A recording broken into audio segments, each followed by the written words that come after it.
Hello everyone, welcome to the Boleyn Lounge Tuesday talk show. As you can see, I'm joined this evening by Budgie and Tony. Thanks for joining me, guys. How are you? Enjoyed a win on the weekend? Yeah, go on, Tone. I would say, yeah, it was. I did a watch along for it and that, and yeah, it was great to do that show in itself. But yeah, the game, we was well. First of all, you saw the team line up, and it's like, Jesus Christ, why has he put him in there for? You know, and that was the topic of the debate for the first 5-10 minutes. Why has he put Rodriguez in there? And of course, when we finally got the first goal, and it's a case of like, he's a masterclass. What a tactician he is. And, but yeah, great result. It was, yeah. And before we go too far into the game, Budgie, you messaged me earlier, and I've confession now, everyone. I'm just in from the pub, so I'm a little bit worse for wear. So, Budgie, you did message me with some pretty sad news, really. So perhaps you'd like to, if people don't already know, which I didn't, perhaps you'd like to enlighten them, mate. Okay, yeah, well, I'm not going to name him, but from a very reliable source, and anyone that's in my main WhatsApp group will already know who told us. But from a very reliable source, we understand that Billy Bonds has been undergoing treatment for Alzheimer's, and he is going back for more treatment again soon. He's not very well at the moment, and obviously our thoughts are with him and his family and friends, and hoping for the best. There is one small quote that has been kind of leaked, and is I'll paraphrase a little bit because I don't know the exact quote, but I can remember things from years ago, but I can't remember what I've got to do tomorrow. So, you know, he's really suffering at the moment, poor soul. So, you know. Really sad news. Absolute boyhood hero of mine. And I'm privileged. I've got a couple of signed items in here from him, and I've been privileged enough to have a couple of personal interactions and experience with Billy Bonds, and I'm very, very grateful for that. And but when you messaged me the news, I must admit I was I was pretty devastated by it. It's sad news, and hopefully he gets the best treatment he can, and he'll be with us for a while. I think anybody that's, you know, been associated with the club for, you know, their entire lives, regardless of their age, I think they probably know of or know something about Billy Bonds. Nothing, you know, least of all, other than, you know, that he is, you know, twice an FA Cup winning captain. Yeah. You know, the only FA or any West Ham captain that's lifted that trophy twice. And you know, that's just one small accolade of his. There are many, but the thing that I wanted to bring to everybody's attention was that the man was a warrior, a complete warrior in every sense of the word, and yet off the field he was a pussycat, as you well know, Jeff. Yeah, he was a lovely man. Yeah, and I think you mentioned once that you had some interaction with him as well, didn't you, Tony? Yeah, when I was at West Ham myself, and he was manager at the club at that time. So he came over to see quite a lot of the youth games.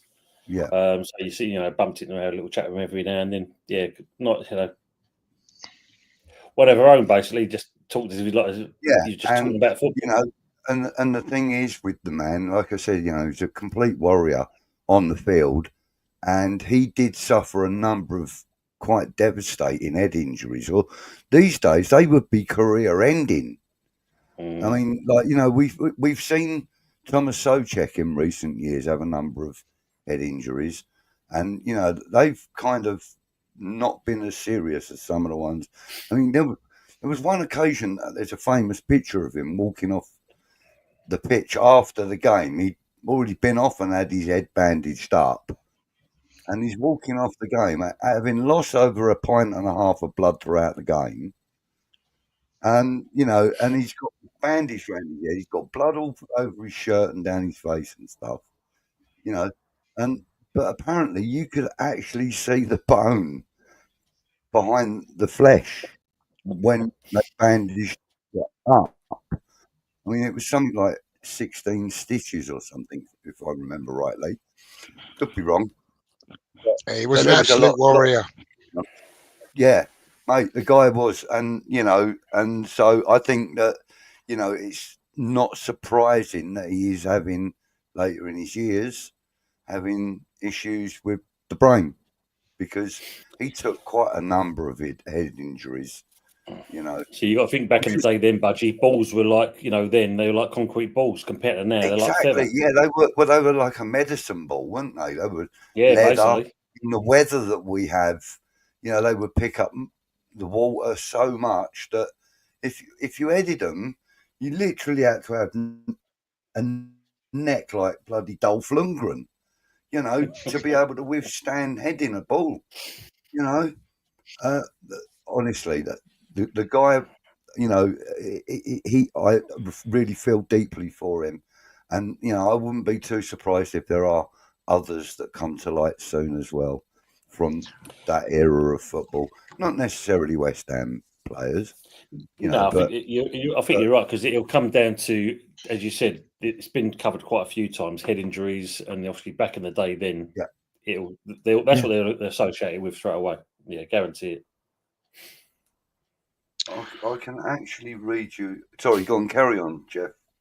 No, you carry on, mate. Because you know, after the message was put in here, there was also another forwarded message sent into the group, and it was from David Cross, and I'm going to read it word for word so that I don't misquote him. But his message. Now I don't know who this message was to originally, but it's coming to my possession, and he says, I've been having treatment for the early onset problem for about the last 10 years. I remember things from years ago, but forgot what I'm supposed to be doing tomorrow. Oh, sorry, it was him that said that, not Billy Bonds. To be honest, no one was aware of the problem back then, and none of us would have done anything different. Signed, David Cross. So, yeah, there's a number of players that have had issues from heading the ball and the sheer brutality of the game in the 60s and 70s. I mean, it was like a gladiatorial sport back then compared to now. You know, it's Well, let's hope that he can get the best treatment available to him, and and the Billy that we all know and love can stay with us for as long as possible. Yeah. And I'd like to ask for everybody that's watching, if on your socials, if you ask for a round of applause for him on the 4th minute. I know he's not gone, but let's see him. Well, let's let him see our appreciation of him on the 4th minute at the weekend against Nottingham Forest. Can we give Billy Bonds a round of applause, please? Yeah, that'd be a wonderful tribute. I hope that we're only a small channel with a small audience. Yeah, I'm not sure that we're going to have much influence, but tomorrow night. It would be lovely if the word could get out and something like that could happen at the weekend. It'd be a really fitting tribute, I think, to him. Yeah. But perhaps now moving on to current affairs and this weekend. came up against a poor Manchester United side at Old Trafford, place we don't have a great history of results from. And that was actually a statement of fact and not a like a feeling of regret for them. Then poor Manchester United. Yeah, yeah. And well, as Tony alluded to, the starting lineup. I mean, it raised eyebrows, and I saw some of the build-up, some of the fan channels, and there was pretty strong reactions amongst quite a lot of them. And I must admit, I was in the "what the fuck is he doing" camp. I had my foot firmly in there, so I can't say otherwise. And I have to say, I don't know. First half, I thought pretty pedestrian in the main. Even our goal, I mean, a nice move. Don't get me wrong. The club's putting it out 30 pass move, blah yeah. blah blah. And when that 30 pass move ends up in a goal, it's something to be admired. But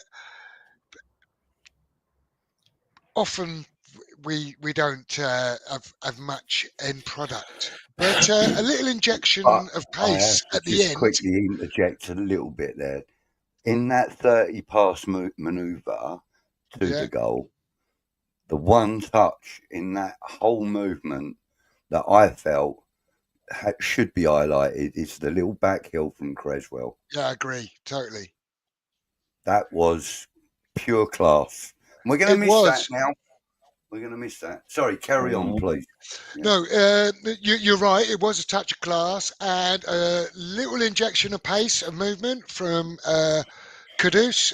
Wan-Bissaka spotted him beautifully, slided the ball in, and he drives the ball across. And Souček's just doing Souček things, kind of getting in the right place at the right time. Gets a nick off of him, gets a nick off the He's trained defender. for next It's his season. goal. Good luck to him. Does his spinny, got his new baby. Brilliant. What a story. Sort of started the second half, much the same. I thought we had good periods in the game. We nicked the ball off of, it was Kudus, wasn't it? Nicked the ball off Ugarte. I've seen a couple of people say that it might have been given as a foul, and I agree. I think a lot of referees might have actually given that as a foul, but I don't think it was a foul. So fair play to him. And we get our second goal. Substitutions from both sides changed things a little bit, I thought, in the second half.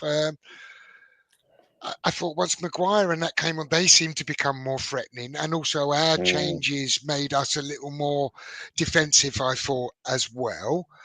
They created some chances and perhaps probably could or should have scored. And if they had, I don't know, I think we might have got really twitchy bum time, especially once he changed Kudus and Bowen and sort of took our outlet away. But we didn't concede. And also, for periods in that second half, we managed the game pretty well, didn't we? I mean, we when we got a chance to get on the ball, take a bit of sting out of the game, try and see the way the game out in a bit more of a professional manner, which we haven't really seen very much of. Little bit encouraging. I don't know what you guys thought. I mean, it's a poor Man U side that definitely had an eye on Europe. I think that's fair to say. But it's a poor West Ham side that have gone there and done a pretty good job. Yeah. Don't forget we got a live chat, by the way, Jeff. I will. I'll get to them. In fact, I'll say good evening to the guys now. While let's do that. While you're I mean, usual's I felt in. Thanks, usual, for popping in again. Good evening to you. Evening. And Toha says good Brenda. evening as well. Phil and Aces have joined us. Good evening. Evening, Phil. Aces. guys. And Words Good and evening. Pictures is in. Good evening, Words. Good evening, Words and Pictures. Colin, thanks Evening, for joining Colin. us, buddy. Nice. Charlie's Angels. I've missed that. What's that all about? That'd be us three, mate. Or Potter's Princesses. Phil says he thought he was tuned into the West Ham Voice with the late start. Were we that late? How late were we then? 2.5 minutes. Oh, not too late. And the guys just saying hello to each other. Asa says Lee Gunner masterclass. He likes the Lee Gunner reference, doesn't he? He loves that. Fair play, Phil. Fair play, Phil. He says he pays £25 direct debit to Alzheimer's UK. Horrible disease. Yeah. It is indeed. It is indeed. Mike West Ham Great Sin again. Good evening. Thanks for joining us. Toya says Mad as a Hatter by Larkin Poe is a stunning tune about their father's Alzheimer's. Bonzo, I can't read that, remains a top five hammers for me. For me, absolutely. I said to you earlier, boyhood hero of mine. That team, him, Brooklyn, Devonshire, all of those boys. That's Alvin Martin. Yeah, Alvin Martin. Wow, Frank Lampard. Yeah, you know. All that era. Harry Redknapp. Yeah, Cotty, McAvenny, and so, but through that late 70s through to the mid 80s was my my teenage years, and I absolutely adore all of those guys. Actually, Ian's joined us. Good evening, Ian. Ian, good evening, mate. Mate West Ham McGregor says, good result against fellow relegation fodder for next season. Yeah, you'd like to think Manchester United might be a bit better next year, but we'll see what happens. They're better next week. Well, they need it. Yeah, let's hope they are better next week, but they need a big summer, much like us, I think. Yeah. Torres says Leicester beat us and Southampton held us, so an improvement. And make West Ham some of our great away performances haven't been dreadful, really. I mean, I thought we were a bit really unlucky at Chelsea not to come out with something. Good performance at Villa, got the win at Arsenal. Got a win at Old Trafford, even though against a pretty poor Man United, but still, when the record books go back, it's going to be a win at Old Trafford. We didn't have the killer instinct against Tottenham. We could have taken the opportunity to go 2-0 up and then maybe hold the game. But we didn't. We allowed them back in. You know, and it was just shameful, really, because nobody really looked like they wanted it against Tottenham.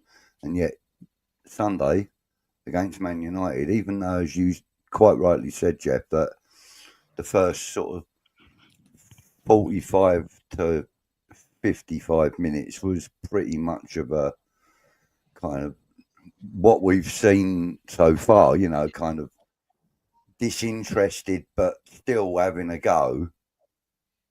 Whereas, you know, later on in the second half, there was a lot more purpose to the play.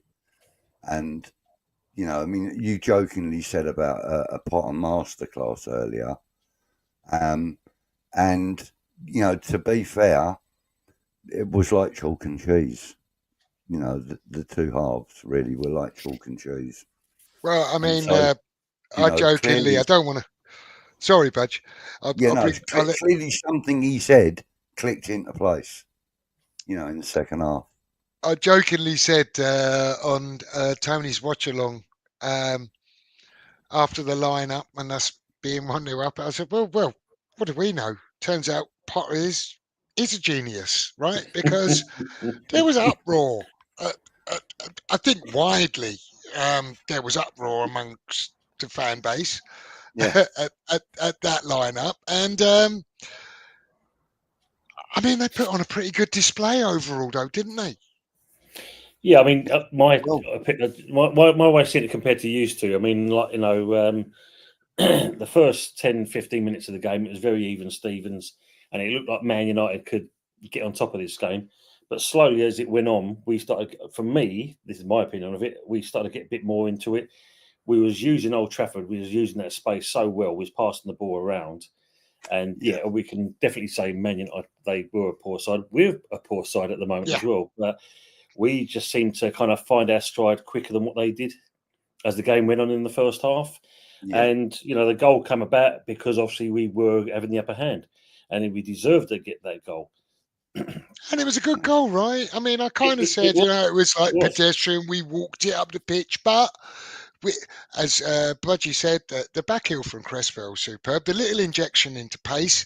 And this is what good teams do, right? They work the ball up the pitch and then they inject a little bit of pace in the final third and create a goal-scoring opportunity, right? Yeah. Well, yeah, and I did throughout the game quite enjoy Caduce's, explosive bursts of pace throughout the whole game.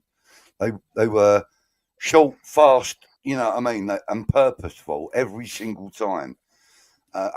Some of the times he weren't receiving the ball, but some of his runs were incredibly good, And that's the thing, Budge, because if you're not getting a goal, then you do something else with it. There instead of James Ward-Prowse, the ball would have been going to him because he was making the runs that Paqueta loves to feed.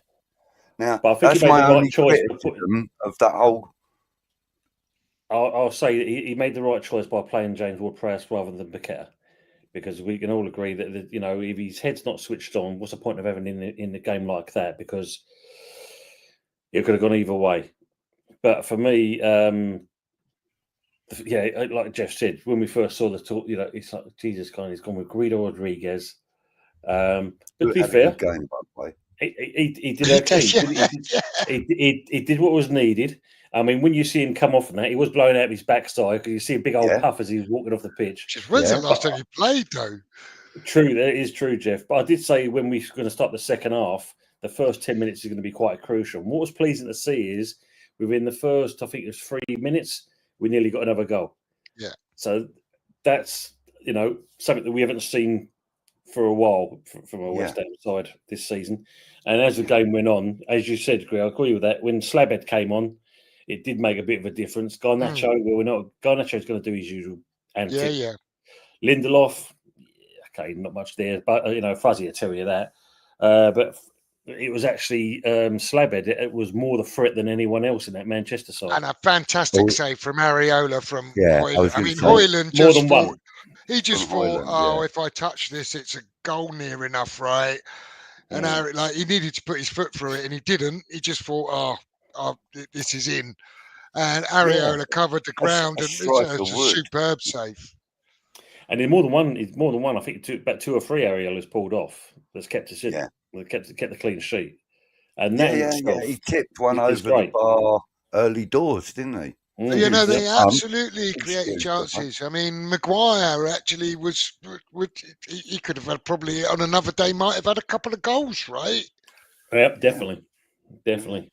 I think he just needs to kind of polish that kind of 50 pence head, though. Otherwise, that's why he went a bit off target, which was more. I made a song up about him, and that sort of entails landing a jump jet on his head.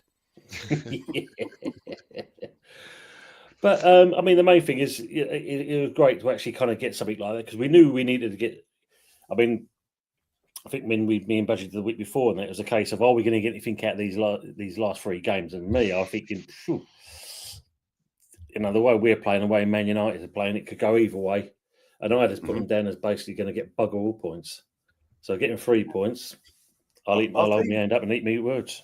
I think we were more and more thinking we were going to get no more points the rest of the season, right?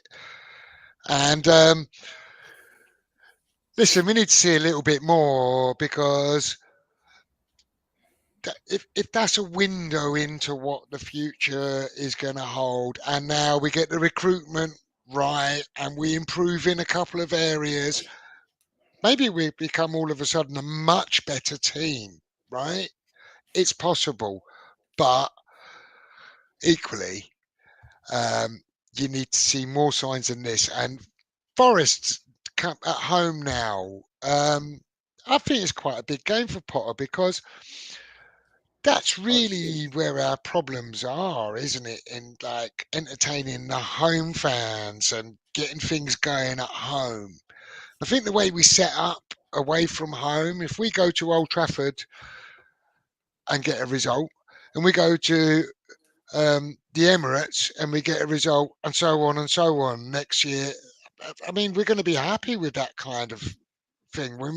We might be happy with how he sets his team up away from home, but the home performances, they're not really delivering, are they? And this is the last home game now. I think he's probably going to give the players a bit of a send off, isn't he?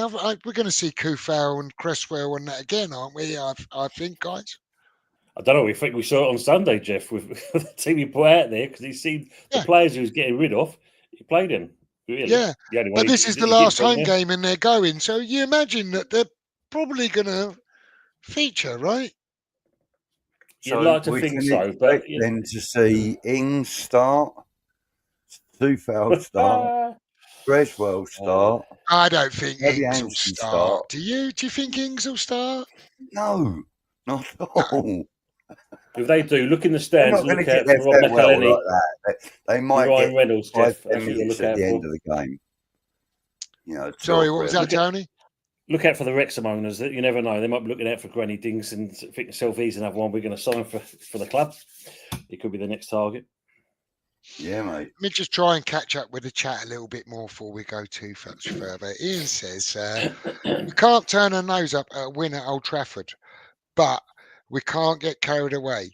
United are so bad, and I think our lineup beats very few Premier League teams. Brave of GP, as there would have been uproar if no win. He's absolutely right there, Ian. If that team had gone there and got beat by 3 or 4, the dummies would be out, wouldn't they? Jesus Christ, people would be screaming from the rooftops. So he did take quite a risk with that team, and it kind of paid off for him. And I agree with Ian. I just sort of said to it, like, we can't get carried away. If this is a flash in the pan, it's not good enough. If it's a sign of things to come, and if we get perhaps better personnel, because our midfield, look at our midfield. And Words is just saying here, he says, passing through Manu was like passing through a colander. And yet we looked at our midfield and we were like, oh my God, they're just going to get overrun. But it didn't really happen, did it? Surprisingly. Well, what I liked about that, Jeff, we actually hunted in packs. We actually pressed, we pressed United. We forced errors out of them. And it's we don't really see that with this team so far this season. So that was quite good to see that. And he took advantage of a poor United side. So fair play to Potter. Yeah, Phil says here, he says I'm a bit harsh on the review of the game. So let me know, Phil, what you think I'm being harsh on. I mean, to be fair, what Potter did was he used players that he felt would play the game he wanted played at Old Trafford. I mean, he's got a good record at Old Trafford. Personally, as a manager, he's had quite a few wins up there with Brighton. I think he got one with Chelsea as well, actually. But he's had quite a decent record up there. And I think he was looking for particular players, with hindsight, this is. I think he was looking for particular players to play a particular role. Rodriguez being one of them, Ward-Prowse being the other one, knowing that we will probably get one or two, even Howard, knowing we would get one or two free kicks, so hoping that Ward-Prowse would be able to tuck one of them in, and I think, you're probably right. It was the better choice, that over Paqueta. Yeah. I think we've got like a broken man in Paqueta now, really. Fantastic player. But I think he's a bit broken with all this stuff going on. And Possibly. I mean, it's supposed to be this week, isn't it? We're supposed to hear anything. We're supposed to hear. Yeah, it'd from be it. interesting to see what comes out about that. I just wanted to come back. I haven't missed your comment, make West Ham great. I just wanted I was just about to to. say to you, Jeffrey, have you seen that? Yeah, one? no, I didn't show it purposely because I wanted us to discuss it. So let me put it up now. It says, we've recruited very well from Man United recently, Lingard and Wan-Bissaka. Would you take any other players from them? There's one I would definitely take. I don't know how everyone else would receive my views on it, but I'll let you guys fire in first, and I'll come. You know he's going to say Harry Maguire, Budgie, don't you? You know he's saying Harry Maguire. No, it's not. But no, you don't want to say that. You could probably do a job for us, though. Yeah, it's true, Phil. Who would you take, Jeff? Me. If we could sign Højlund permanently or on loan from them, I'd take him. I think there's a proper striker in there. He's young. I think his movement's great. I just think he's got everything about him to be a number 9. I know it hasn't really worked out for him at United, but I think he's better than that. And yeah, I'd take a chance on him personally. Tone? I'll take the youngster, Diallo. But would you get him out of there, though? But you asked who would you take? That's the question. Yeah, fair comment. Fair comment. So he'll be the one I'll take. I'll say my good nights now when I give you, because when I give you mine, you're probably going to kick me out. I take Rashford. You take Rashford. I think he's already gone though, Budge. I think he's on loan, mate. You know. Yeah, but I think if they're going to sign him, they'll take him. The pound is mightier than the sword, though, isn't it? You know. Yeah, but unfortunately, we've only got the 50 pences and the pounds. That's about it. Unfortunately, with our 20 tucked up in the back pocket.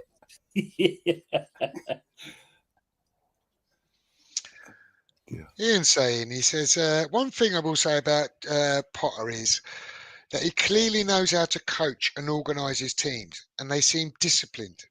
I think it's his negative tactical mindset that worries me more going forward. Brilliant point for me, Ian. In that respect, there's people have sort of likened him a bit to Moyes on a few occasions since he's come in, and I'm not sure that the way his teams play is actually a fair comparison.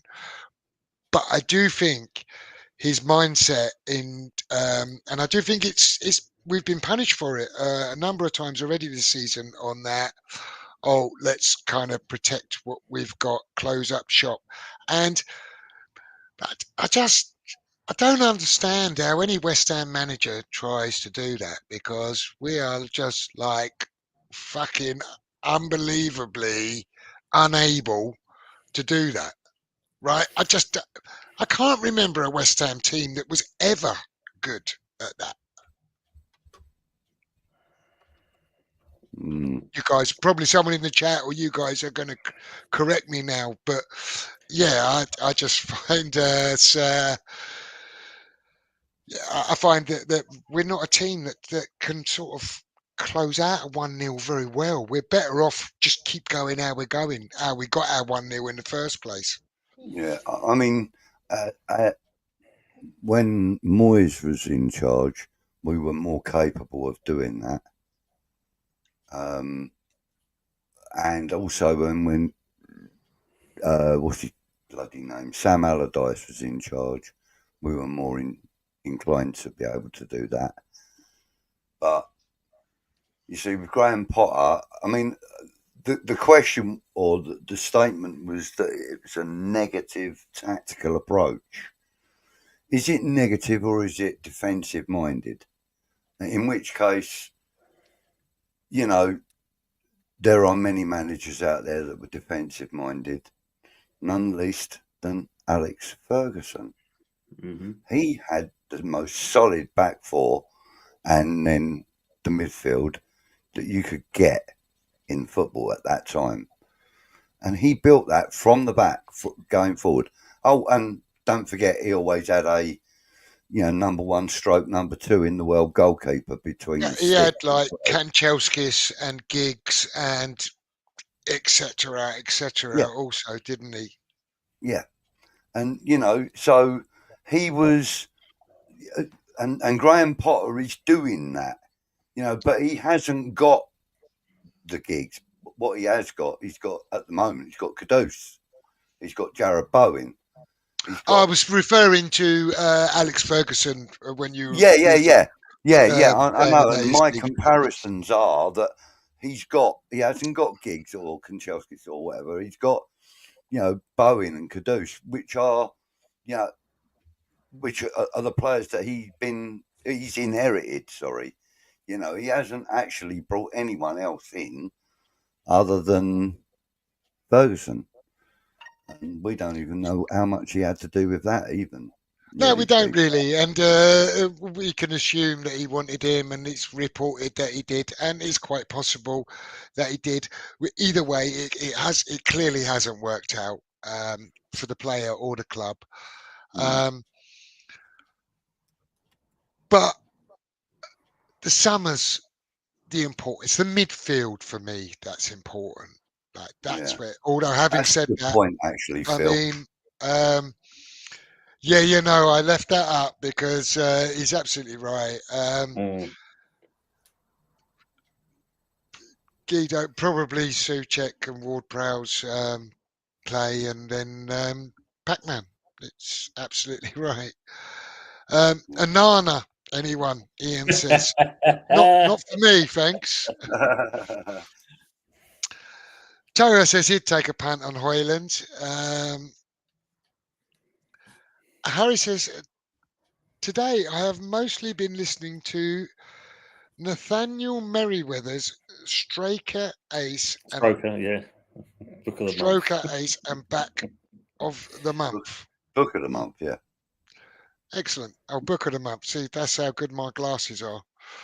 And I put the chat a bit bigger tonight before we came on there as well. Still is not working, is it? Phil says Hoyland banged in the goals for Atlanta. That's why United paid 70 million for him. Yeah, and I just think they haven't utilised him correctly, really. I don't think they've given him the service. And now I think actually there's a player in there that probably feels a bit undermined and is not performing as well as he could, and he's probably missing chances. I mean, he could have scored a couple against us on another day, right? Same as Maguire could have probably scored a couple against us on another day. But it wasn't to be. They squandered their chances, and I think overall we played pretty well.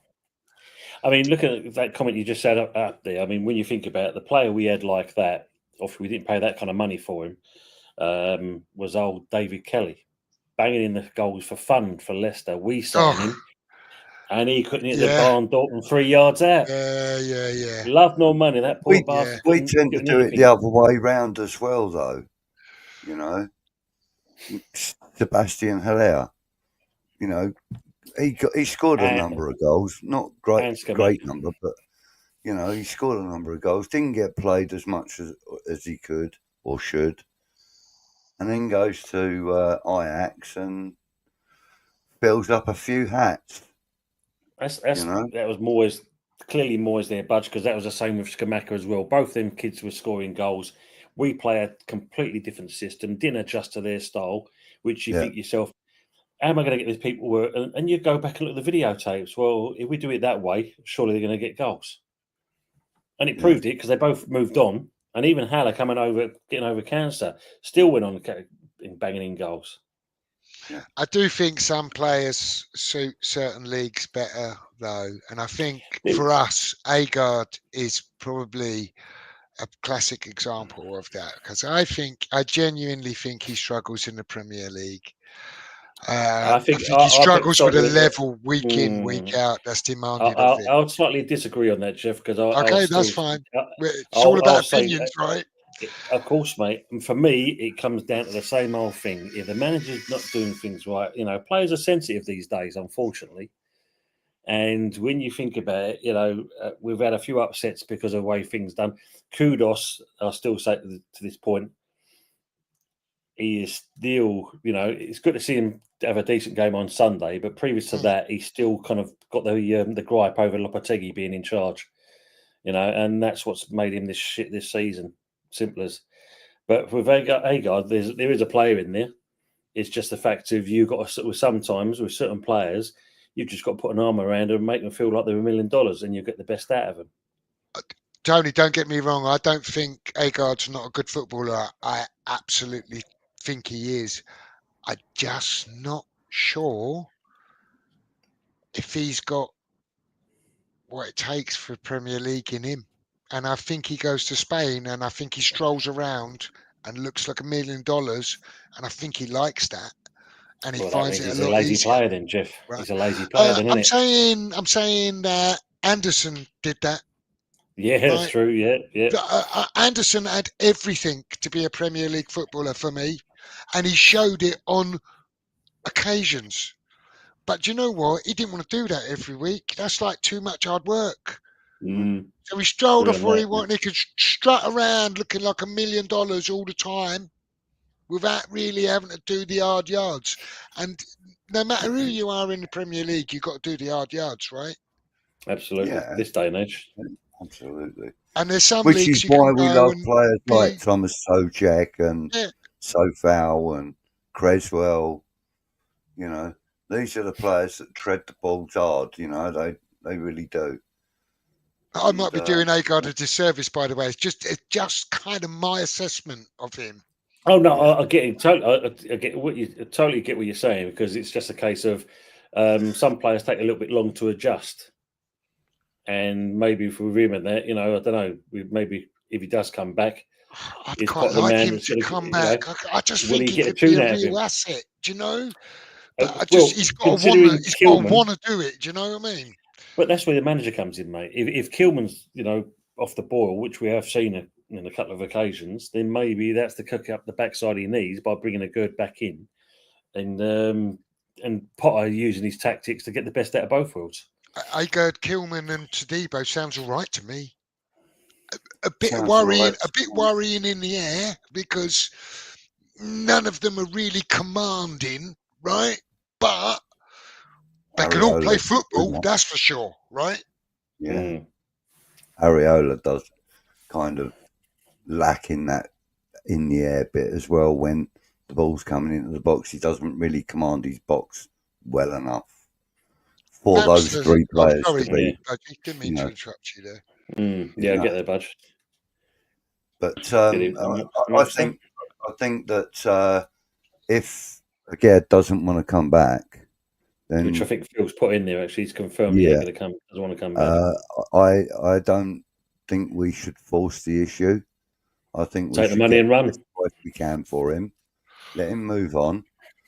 Invest that money in a young, hungry player that's already in the British Premier League or even Championship, but a younger, hungry player that wants to play. It doesn't matter whether they are a West Ham fan or not. I mean, 80% of our players ain't. 80-90% of our players ain't. But we just need someone that's a young, hungry player. I want someone that really wants the game to be there. Really wants to play in claret and blue. Now forget, don't want to come back to London. And I think that would be a waste of our time and investment if we force that issue. And I think, like another Max Kilman would be perfect for me. Someone like that. Younger. And in the summer, we need to generate funds. We've got a player there that we can attract a decent fee for, right? So 36 million. So if he doesn't want to be at the football club and we can get a good fee for him, then he's sort of prime candidate to be sold. What did we play let's see what happens, eh? Melster says, good evening, Melster. Thanks for joining. He says, hi, lads. What was AWB doing passing there for our second goal? Who squares it? 5 yards from goal, and he squares it for Bowen. Top lad, come on your irons. And I can see you agree with him there, Budgie, and Yeah. say absolutely. But you're right. I mean, it was absolutely on a plate for Bowen, Unselfish. wasn't it? Yeah. Unselfish. And you're right. You couldn't blame him if he'd have had a dig from there.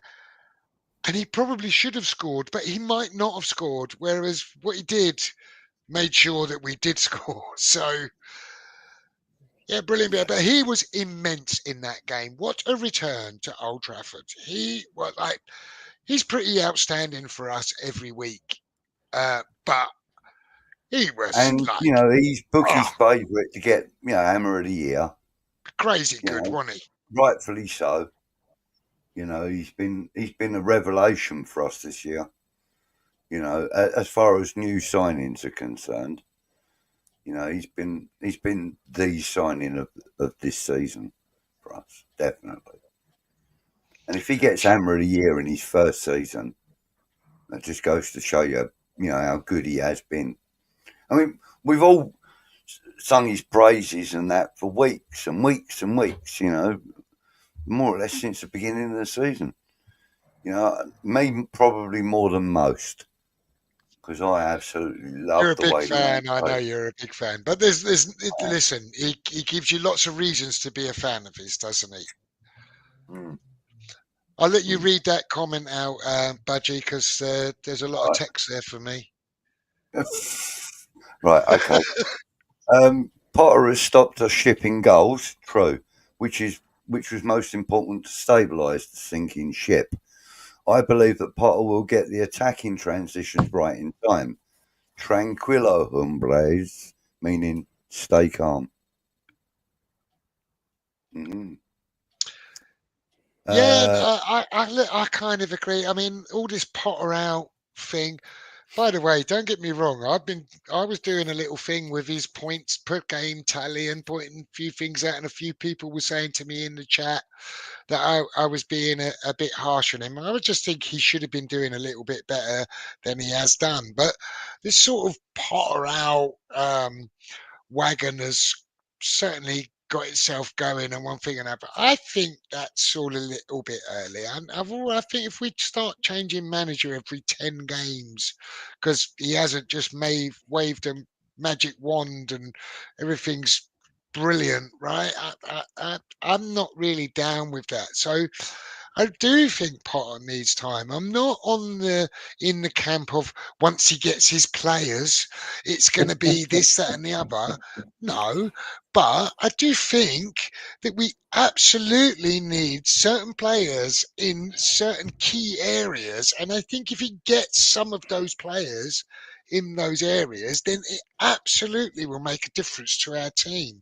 And I think he should be given a chance to put his stamp on it. Yeah. What you've also got to remember is that Potter does not identify players. Okay, he gives whoever it is, Carl McCauley or whatever his name is, he gives him a profile of a player that he would like, and he'll say, right, I want a midfield playmaker that can defend. Excuse me. Right, for example. And then you'll go and find someone, that fits that criteria, And then Potter will coach him. I think what you said, Budge, is the right thing. What's his name? Konana. I think what you said earlier, Budge, is the fact that you want to make sure you get players in that does the job. Acorn, and he'll try and grow an oak tree, Well, and that's what Potter does. He doesn't identify the players, so it's not a case of him getting the players he wants. The only time he'll identify a player, for example, he might go, "Oh, I really need Terence Trent D'Arby. No, what's his name? Trent Alexander-Arnold. That's it. Terence Trent D'Arby. Terence Trent D'Arby. Yeah. He calls himself something else there, mate. Trent Alexander-Arnold. Anymore. And I don't break the bank to go and get him. We're signing your name all over the place in a minute, Budgie. Yeah, but I mean, he might sort of say, I want that player because I know what I can do with him. But in general, he'll give Macaulay. I nearly said Macaulay Culkin. He'll give Macaulay the profile of a player. Some imaginary player with a silhouette for a profile picture. And he'll say, "Go and fill that in for me." And then he'll go and tap away on his computer, and he'll come up with, Herbert Longleg or whatever, from Amsterdam. What I've seen a lot of so far this year, other fan channels and a little bit on social media, seems to be the theme that, we're trusting the transfer window to inexperienced Potter who's never done it before, and McCauley's never done this role before, and one thing another. But in fairness, Steighton had never done a director of football role before he came in to us last year. And like the red carpet was rolled out for him, really. How wonderful it was going to Private be. jet, Yeah, complete work. all the rest of it. So,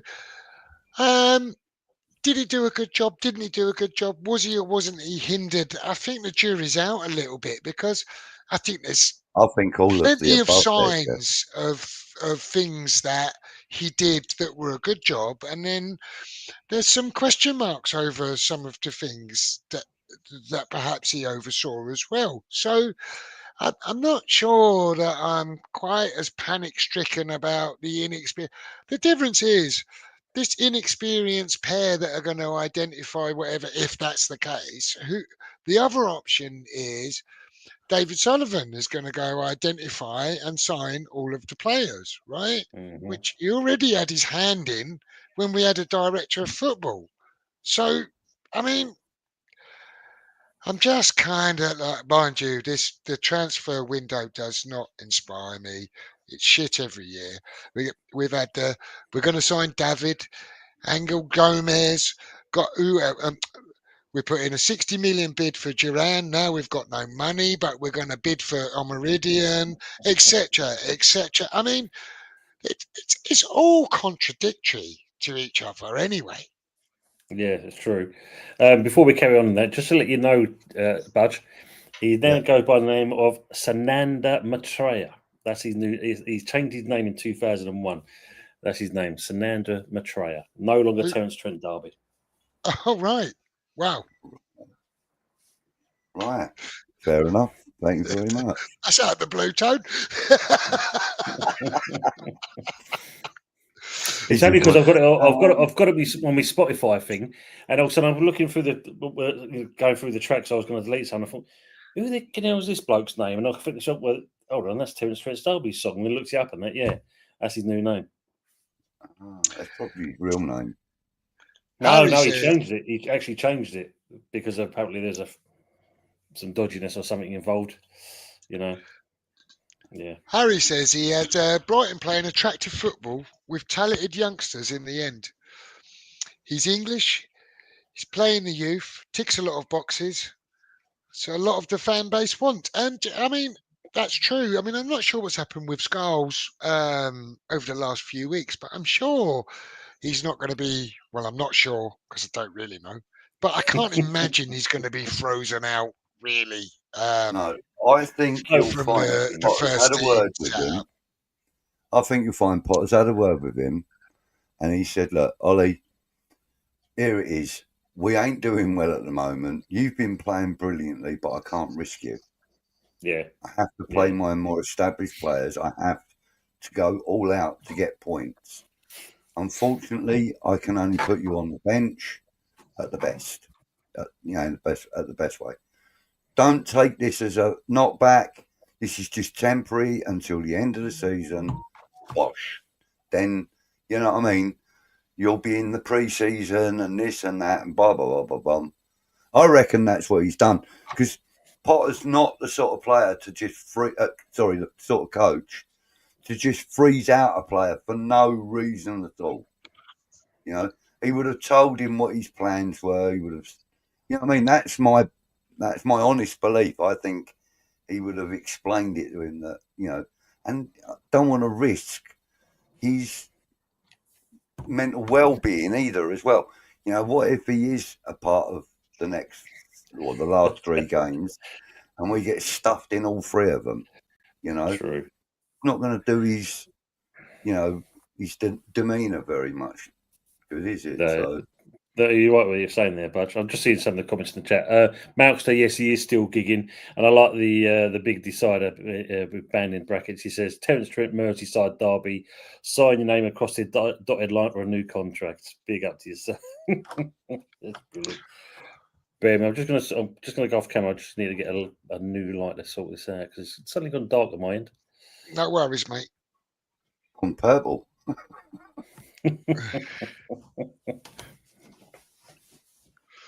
Southampton looking at Will Still there. That said, he hasn't got his badges as far as I'm aware. Harry says they'll end up with Will Self.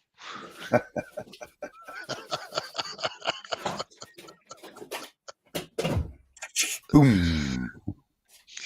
And I'm just trying to skip through, catch up with the chat a little bit. Yeah. Here we are. We're back onto West Ham stuff. Ian says, AW for me should be nailed on for Hammer of the Year. 15 million. What were United thinking? Well, I mean, he looks an absolute, we say it time and again, week in, week out, but he looks an absolute bargain for 15 million. And you'd imagine the way he's performed for us, they're probably regretting him going. Look, I mean, I know this is probably going to be seen in like excessive, but he's playing like a £50 million player. Yes, yeah. Bill, thank you. He is. He's playing like a £50 million player, and he's been exceptional. No, he's been absolutely terrific. And there was a comment in the chat earlier that said that, I mean, I don't know. Oh, there it is. That's the one. That he's more settled in London. I think that's helped his form. Hammer of the Year for sure. And you're absolutely right, because you've got to remember he was born in Croydon. Yeah. Came through Palace, didn't he? Yes, he did. He was born in Croydon. He went to school in Croydon. At Palace's Academy, went through there into the first team. Man United picked him up. 30 million they paid for him, wasn't it?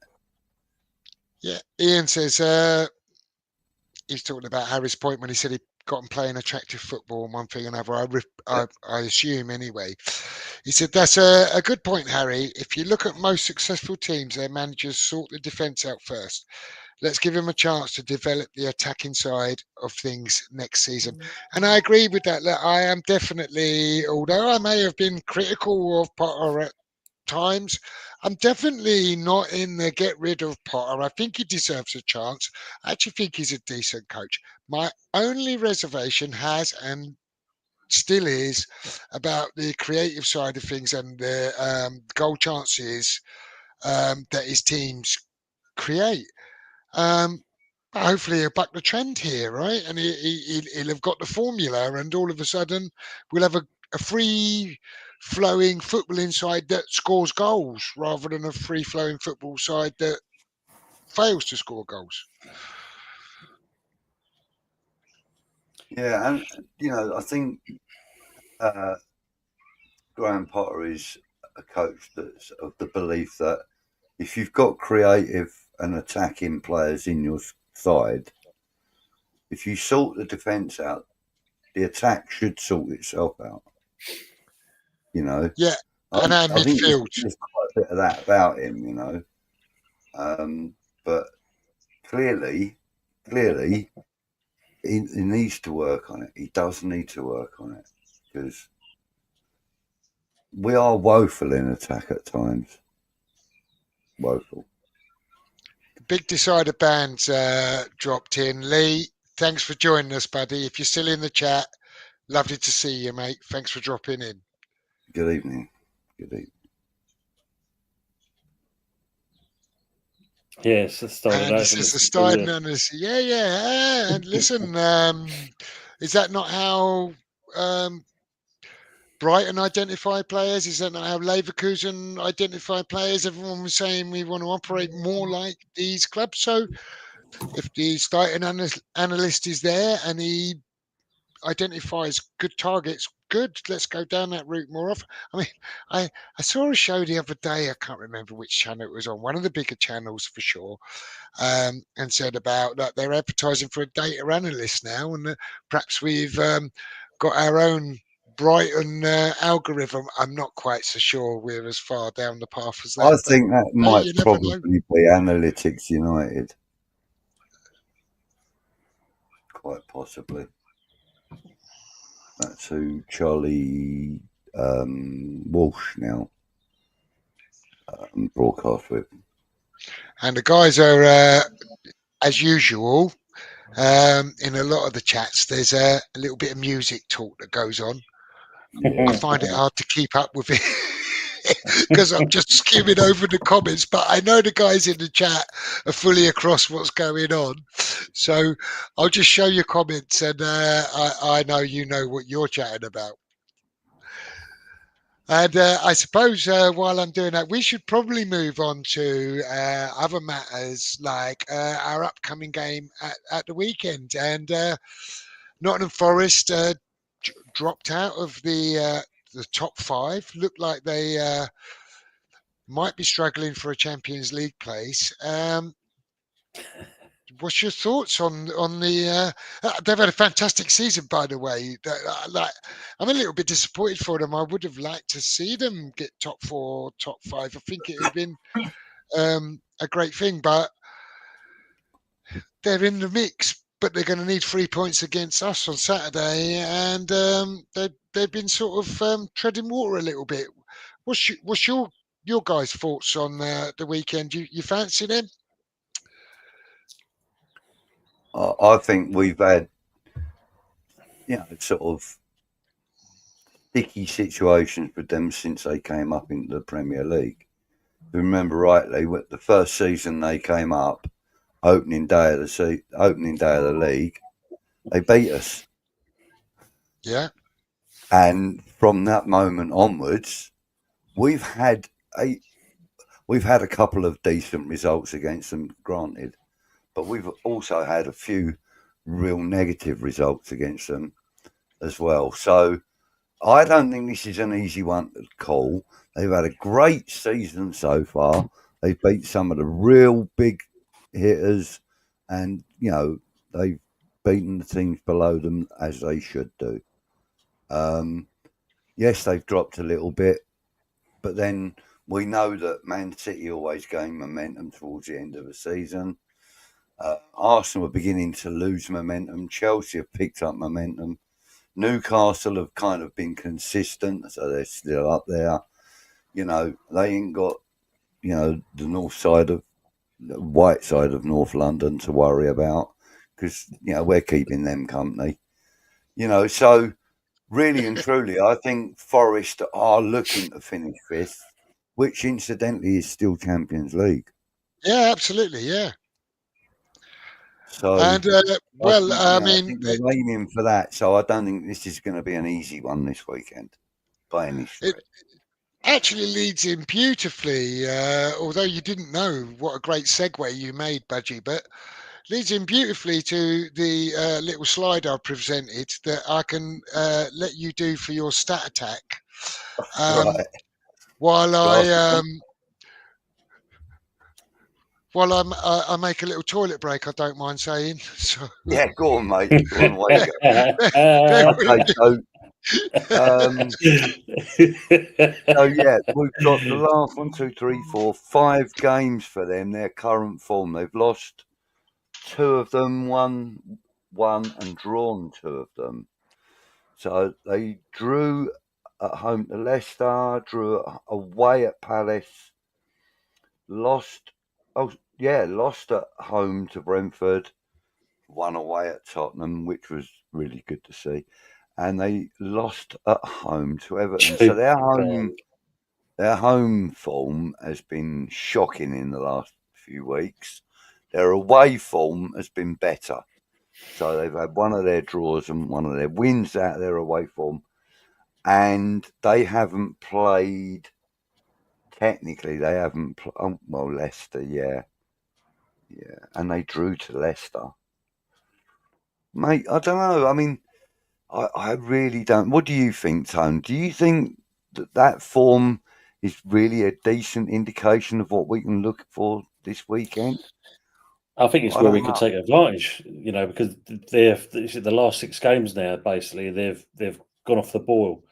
And as you know, he has alluded to this as well. But looking at their form, this is an opportunity where we can get something out of it, as long as he can get his tactics right. Because as we know, we are at home, and he does struggle with a team he puts out.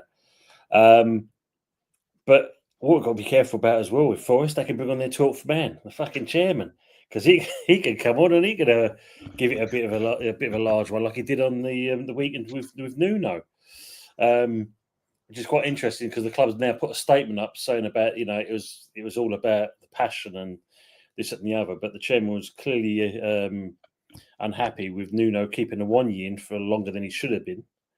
It's saying obviously Jeff's put there an abdomen potential return back on the 18th, but it might be longer than that actually. Yeah. I think this is an opportunity to get something out of Forest while they're doing that, but it is us, unfortunately. Yeah. Well, Lisa, have you covered all of the stats there? I take it you have, Budgie. Yeah, kind of. I'll Yeah, lead into our last 3 meetings as well, which yeah. It doesn't include our first visit back in, which you said that they beat us for, actually. But that was only a 1-0 win, wasn't it, really? The last 3 games, so in the 24 season, they beat us 3-0 at the City Ground. That was earlier this season, Budge. Sorry, this season. Do you remember that was that was a Lopetegui horror show. Yeah, he was shocking, absolutely shocking game. Yeah, that's right. That's completely right. Yeah, and Alvarez's red card, of course. And yeah, the away game the season before lost 2-0. Red card for Calvin Phillips.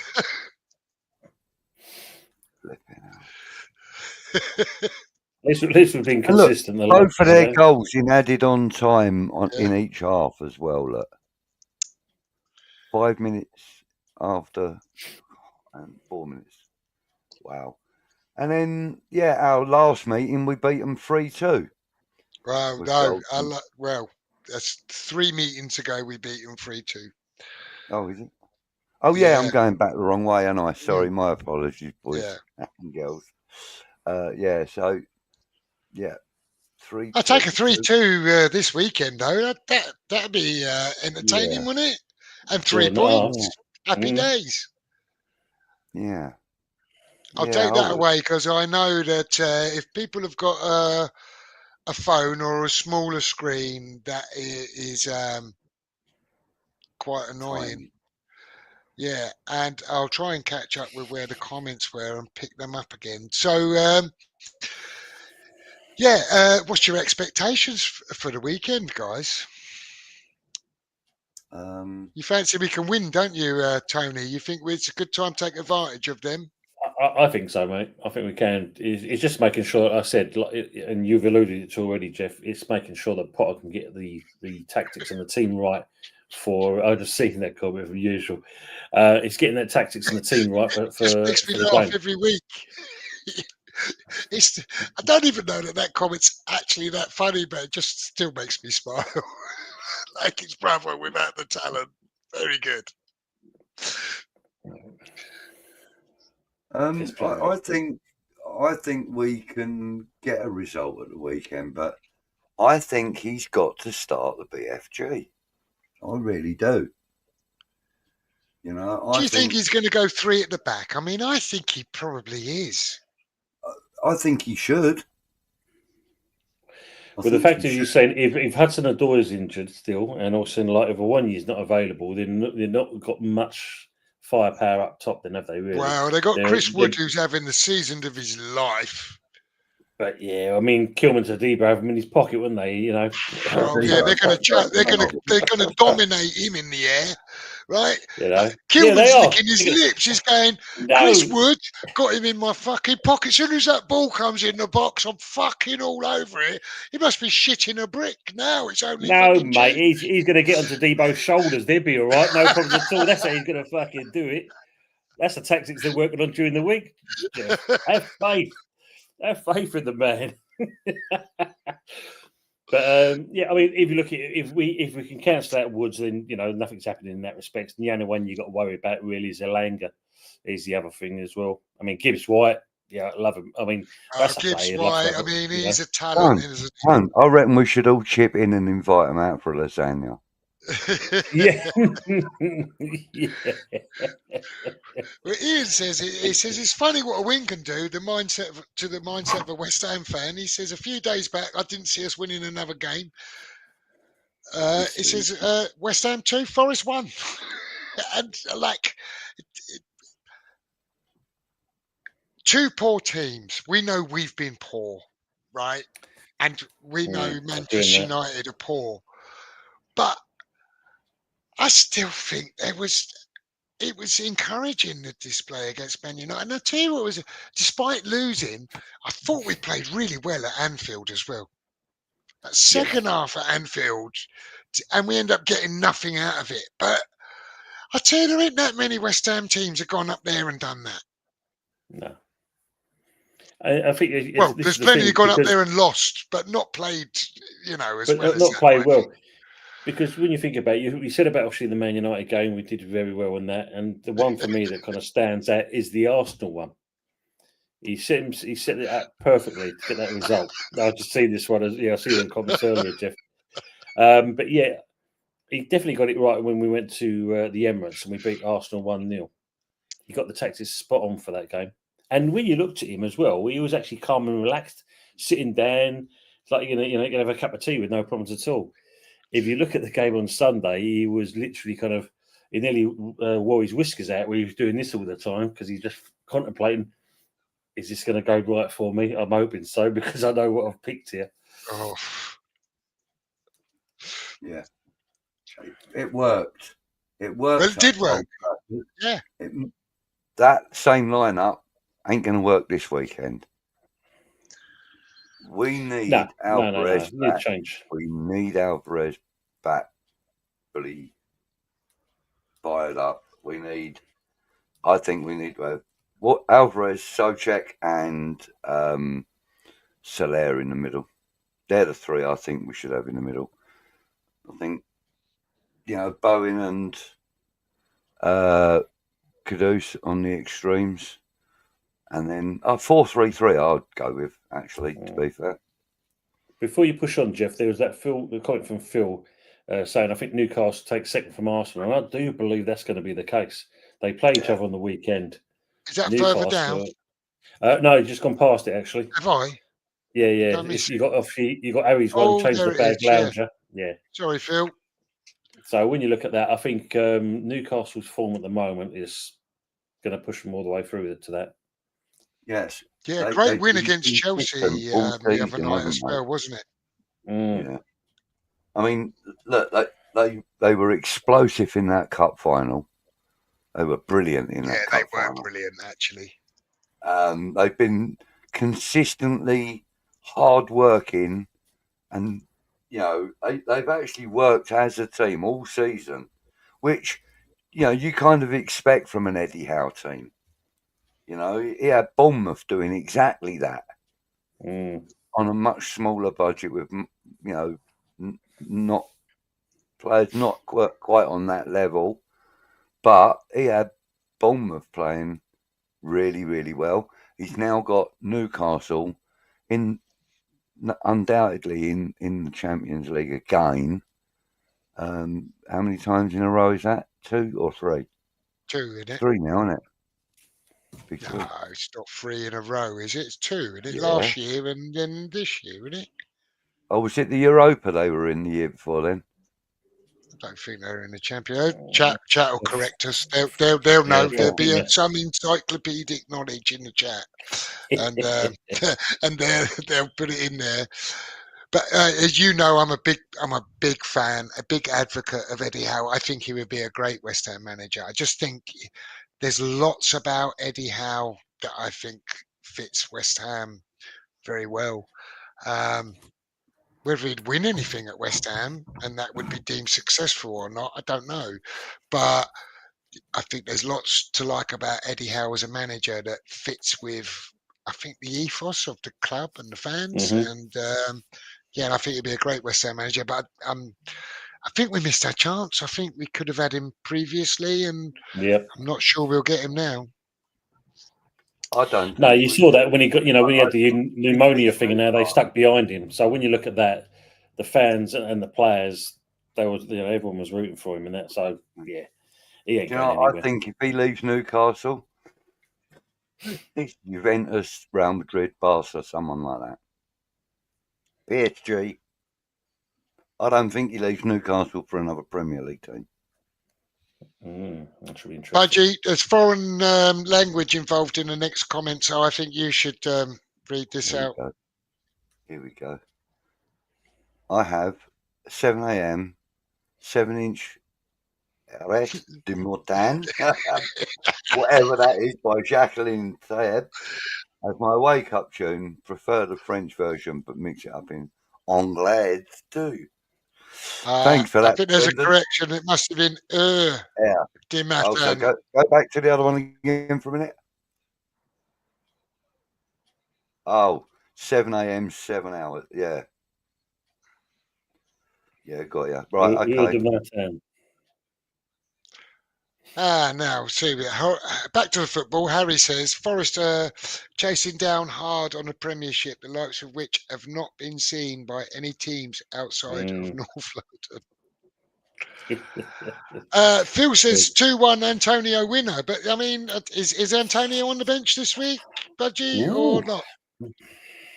It's off. Take a run. But you imagine Potter does it for shits and giggles and puts his names on the bench. That's what he'll do, just to kind of make everyone feel, look, Antonio, he's got the kit back on again. Tara says Jeff's definitely been hard on the in the press conference afterwards, he said, I did it as a favour for Budgie. Get everyone off his back. Go on. I've been down the boat this afternoon, and I got home and the missus said get over the pub. So, well, she didn't say that really, but that's what happens. And yeah. And here we are. Here we are, yeah. I think Arsenal also play Man City. Yeah, I don't know what their fixtures are. I don't care. No, they've got, obviously, it's Newcastle, and then their last game is at Southampton.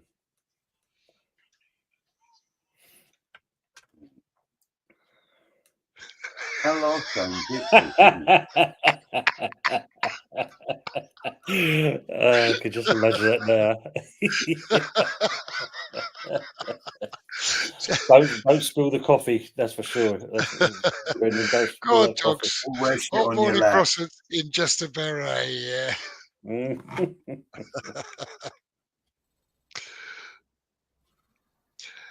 So Lee saying is, come on, lads.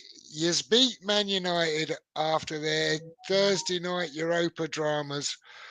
Forest will spank you. Sorry, lads. Okay, fair enough. And we looked at their form, and actually their away form's a little bit better than their home form, isn't it, Forest? And that's the one thing that does concern me a little bit, is that their away form has been better in the last few games. And we need to look. We need to start with Fulkrug up top. We need to start with a back three with the two wing backs. I don't care if it's Soufal and Wan-Bissaka again. I really don't, because that really worked well at the weekend. Really well. I thought Soufal had a really good game. I think Soufal had a good game. Cresswell had a good game. I think Cresswell might even get slightly overlooked for what good game he had at the Yeah. weekend. Actually, Wan-Bissaka was absolutely immense, wasn't he? Right. Kudus had a good game. Yeah. Rodriguez, despite us all like pulling our hair out at the thought of him start for his time on the pitch, he had a decent game, didn't he?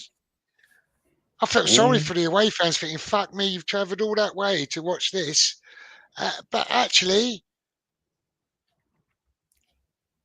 they put on a decent display, didn't they? Happy has just turned up in the chat. She was there, and in the group chat a Happy, couple of days evening, before, Happy. Thanks for joining us, she honey. wasn't even sure she could be bothered to get up for it. You know, to be motivated to go to the game. Oh, Happy, please tell me, as an away fan, how did it feel going It up must there have and been an watching that amazing game? day out, travelling all the way up there, having the trauma of seeing that lineup announced and what your thoughts would be, and then having the enjoyment of getting a result out of that. And the way the guys played, they deserved it, right?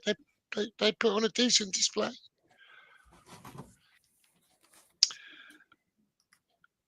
Phil says they are counter-side like we used to be. Playing away suits them, where the One is on the home team.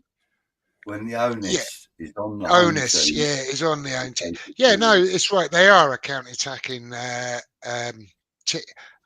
Bloody hell, the Hudson Odoi, I think, is quite a big miss for them, What the cat dragged right? in. And I take it. Harry's talking about Happy. Yes. I don't want to be presumptuous about that because I'll get in trouble next time I see her. Oh, come on. Look at that one. Oh, Jesus Christ. I've got a set of headphones. I might use them as, like, iPads or something. I don't have to read this abuse that I get. Joe says, I thought you were now exclusive on Claret and Booze. You must be talking to Happy. It's great to see you, Happy. Thanks for dropping in, hun. And Ian says it would be amusing to see Arsenal slipping back. It really would. You imagine if they finished third or fourth. I mean, it would be a bit of a giggle, wouldn't it? I can't be too harsh. I've got a few Arsenal pals that come around I play darts with on a Wednesday, and they're good lads. So I don't want to get stuck into them too much. Do it. Just do it. It would be amusing, wouldn't it? I'm coming down that week. So you asked Happy how she felt, Budgie. So I think you ought to express her thoughts. She's effing glad, fecking glad she went. She did not expect that at all. Couldn't beat the Saints, but did the double over the Manx. Yes. Brilliant. Last time we did that was 2007. Yeah. 2007 was the last time. Crazy, yes, absolutely, Harry. I mean, that would be absolutely superb to see that. Wouldn't it? You can see that happening, right? Absolutely. Wouldn't it be funny, though, if it was like, if the top three were, who's got it? Liverpool, aren't they? Yeah. Liverpool, City, and Newcastle in whatever order for the others. So, that would be great. See Arsenal finish fourth. I got that going. She says, Happy says, I've just got home from work. Cut me some slack dogs. Men. Only women can just brush you off like that so successfully, though, can't they?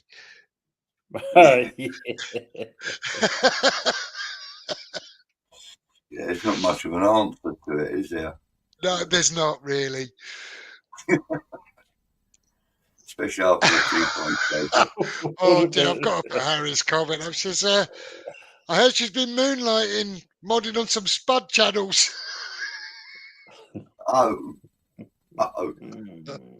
she's going to slap him around the head.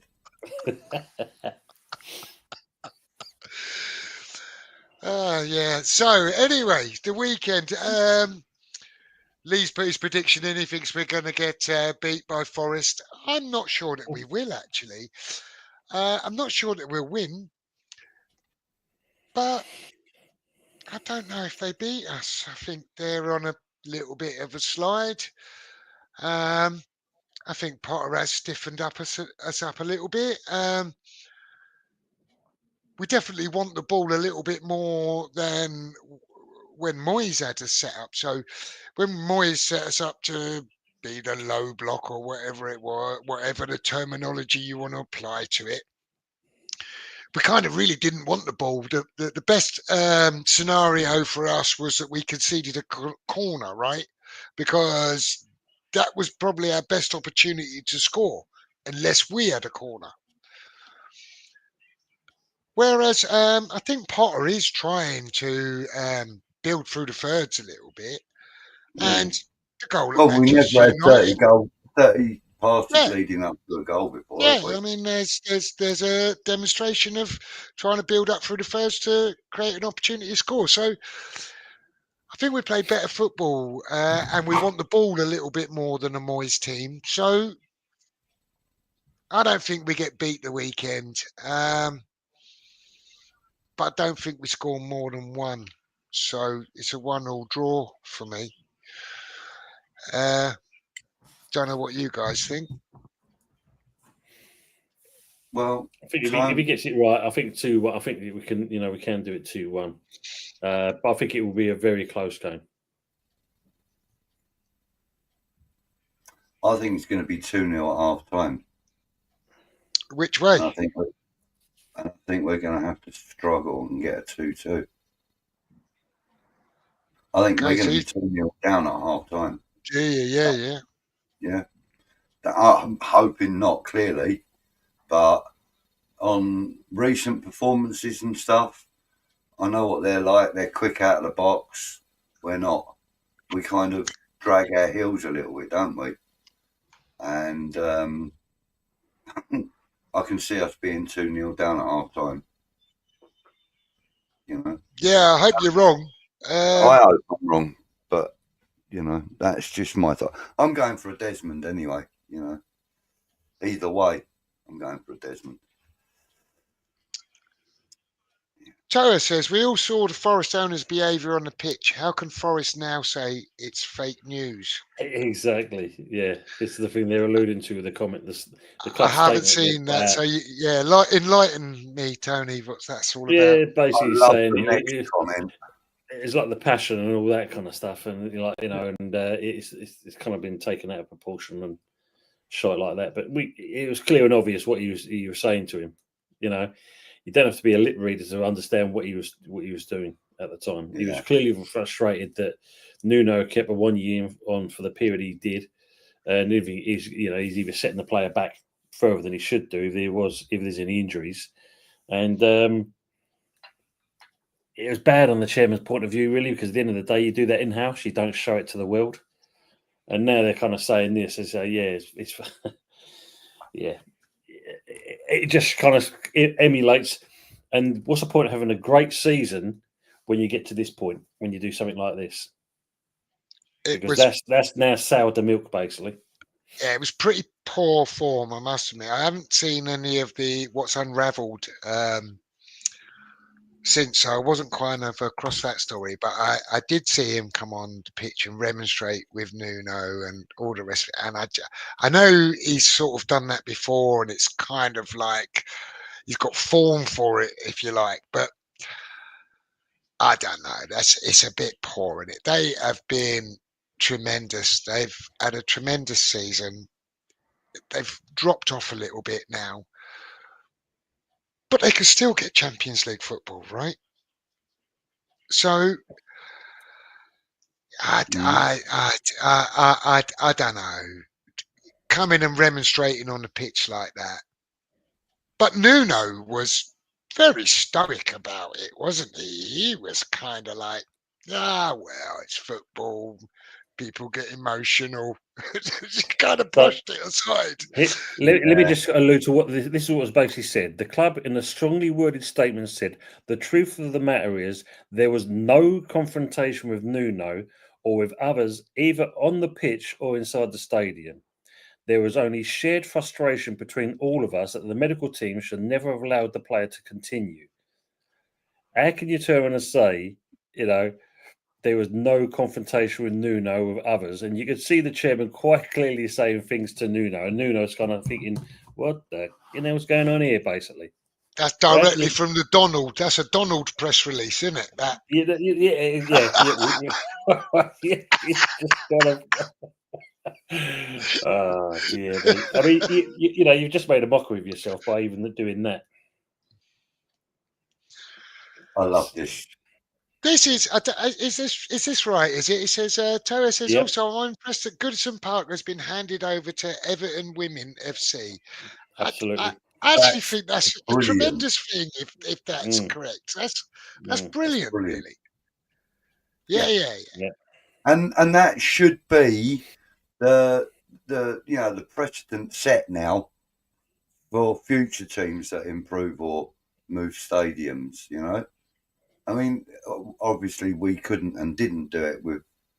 In fact, we didn't have a women's team when we moved out of Upton Park. But I think that sort of sets a precedent now. If it's at all possible, it makes the women's game a lot bigger if they're playing in a well-known stadium. And Goodison Park's well famous. Yeah, absolutely. Harry and Happy having a little combo. Whatever exchanges they've had, he says that's for running out of me in Duke's Chelmsford in '93. Happy. Whatever happened in '93. That was because he said that she's now, modding on Tottenham channels. Yeah, okay. Happy says, I'd love to draw at the weekend, but see a loss. So long as we stay above the bottom feeders, I'll be happy as Larry. Hey, what a difference a week makes, yeah?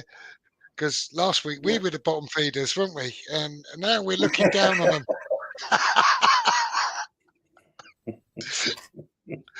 We're almost in the middle layers now. Yeah, right. Ian says, very poor from the owner there. Nuno has performed miracles this season. Yeah, I agree. Absolutely. Well, brilliant season Forest have had, and it takes the gloss off it a little bit, doesn't it? Absolutely. Phil says Nuno should be grateful he wasn't on the pitch with a gun like he did in Greece, weren't he? Did he have a gun? I know he was on the pitch, didn't he? Didn't he hit the referee or he's done many things. His bum is a fruitcake. I think he's poked people and spat at people. He's done all sorts. It's fair play to him in certain respects because, he's passionate. Give him his dues, but there's a time and a place. One way of putting it. Oh, Harry's comments a cracker here. He says, we didn't have a women's team back then, but Gina Hammerettes were always a good challenge on a night out. That's a big. And Ian says Lampard's cough's gone 1-0 up. I'm a little bit behind, so I shall probably see that in a moment. So basically, it was 76 and 2-2 now. It's been coming. I mean, it's been a very back to end-to-end stuff from both teams. I've been trying to keep an eye on it, but I'm a little bit drunk. I'm trying to watch the comments, talk to you, and watch the game. It's not happening that well. I'm sorry if we're inconveniencing you on your show. Yeah, and I'm even smoking a spliff in my man cave, which is like a very rare occurrence. That don't happen very often. That's how battered I am.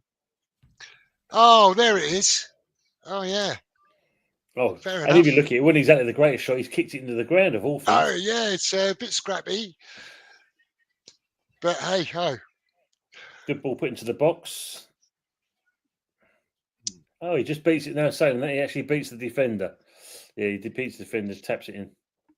I will say to Toha, I did update the hypothetical transfer thing that we did the other week, and I've included Louisial and Cornet. I just think we probably haven't got time to go through it this evening. So maybe we'll revisit that next week. And there's a few updates now as well. I think there's probably a couple of others that will leave the club before then.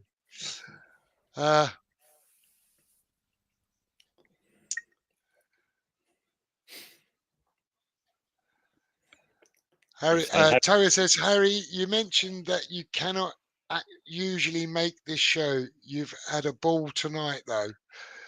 Yeah, absolutely. And he says, Harry says, if you could tell, I'm nicely toasted too, Jeff.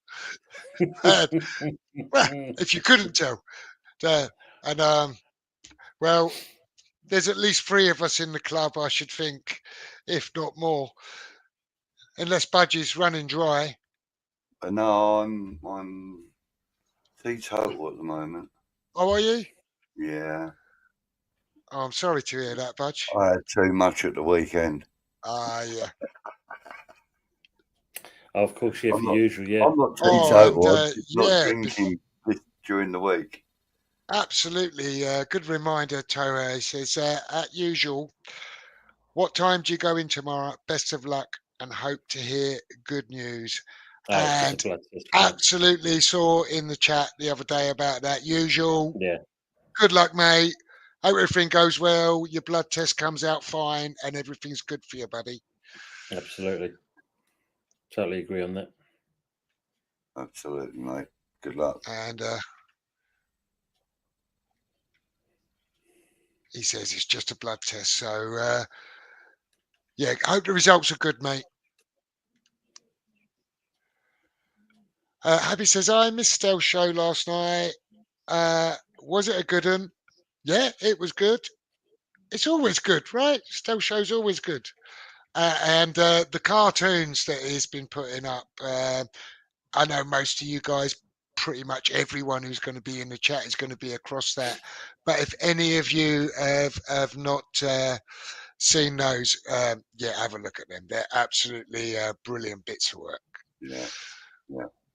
The voices are great. Oh yeah, no, it's everything's. I'm sure Nigel's got his paws across that somewhere. Yeah, cool. Harry says, live drawing normally on a Tuesday, Togs. I can't draw for shit, but it helps with the sculpture.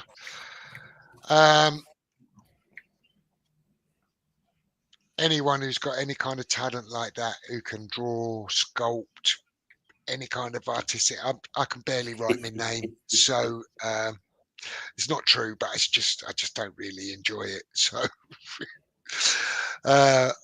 yeah, absolutely brilliant. Admire anyone who's got that kind of talent. Musicians, artists, brilliant. Everyone's saying fingers crossed for usual, and he says he's having a blood test to determine whether he's actually human. Or, oh my days, Harry.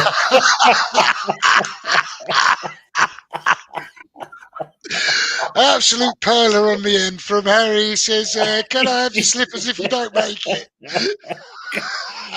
Oh dear.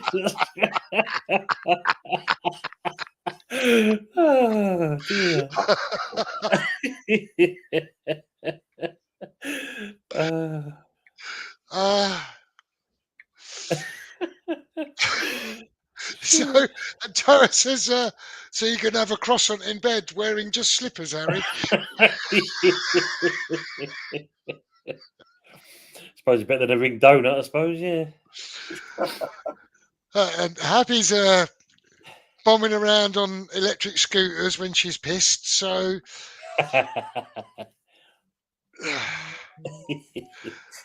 Ian says, Sean calling Sully Dad just cracks me up.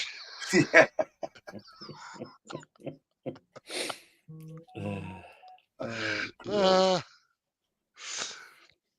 And he says, was that a scooter? I've probably misread Happy's. No. Goblin gobbles. And Ian says he nearly fell off his chair at Harry's comment. Yeah, absolutely superb. And I don't think we're going to trump that.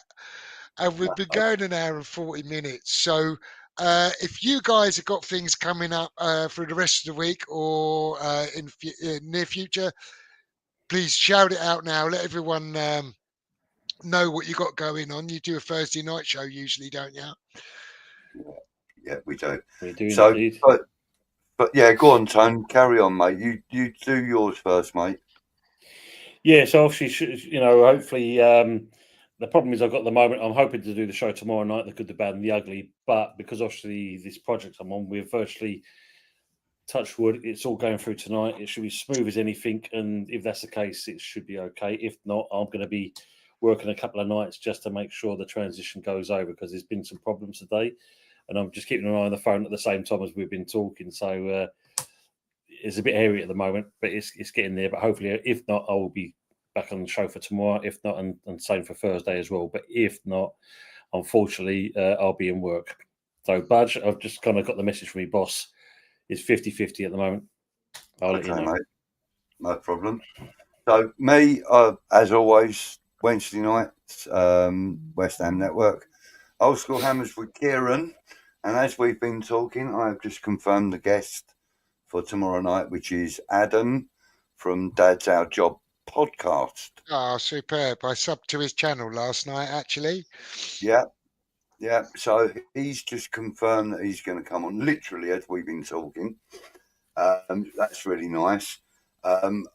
Also, hopefully on Thursday, Tony and I will do the West Ham review with the Green Street Elites. Now, I mention that specifically because some of you guys might not have been in the chat at the beginning when we first mentioned it, but news has broken today that Billy Bonds has got Alzheimer's disease and he is suffering quite badly with it. So tonight's show on here with Jeff and Tony, we've kind of dedicated the beginning and the end to Billy Bonds, and tomorrow night's Old School Hammers is going to be completely dedicated to Billy Bonds. Brilliant. And then on Thursday, if Tony's able to get the show up and running, we'll do the Green Street Elite as Billy Bonds, and we'll have a little bit more of a in-depth chat about that great hero, the only West Ham captain ever to lift the FA Cup twice. Yeah, no, you do great stuff on your Green Street's Elite show. It's been brilliant. If any of you guys out there haven't caught up with it, please do. Great stuff. And of course, your good, the bad, and the ugly, and the Old School Hammers. Good stuff, guys. I'm just going to get through the last few comments before we head off. It says, Taylor says, great show, great chat. So many Hammer fans are missing out big time on a Tuesday. Yeah.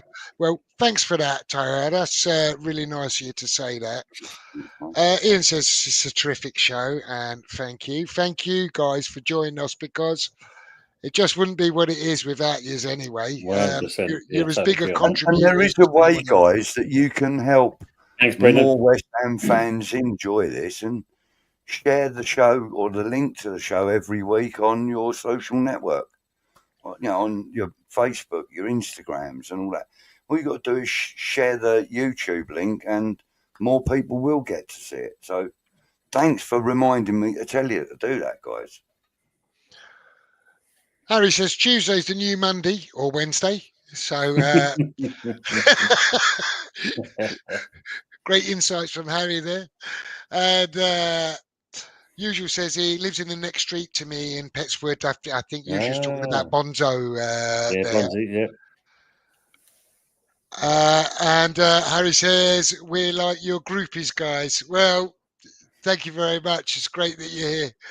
And your interactions are brilliant. And best lines come in the chat every week.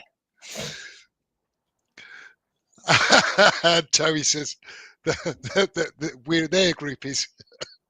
Don't have a social network. Don't have a social network. Just put it out there. Torah says he doesn't word like of mouth.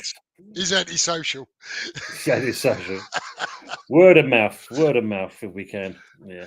Get Listen, the word guys, out I there, want to. though. You know, I mean, that's the way of getting more West Ham fans to enjoy Tuesday nights as well as every other night of the week. Yeah.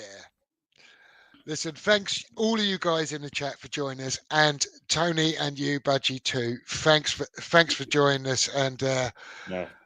and contributing. And hopefully we'll see you next week. No doubt. And on that note, I'm going to end the show. He needs to go to toilet again. Good night, guys, and come on, you irons.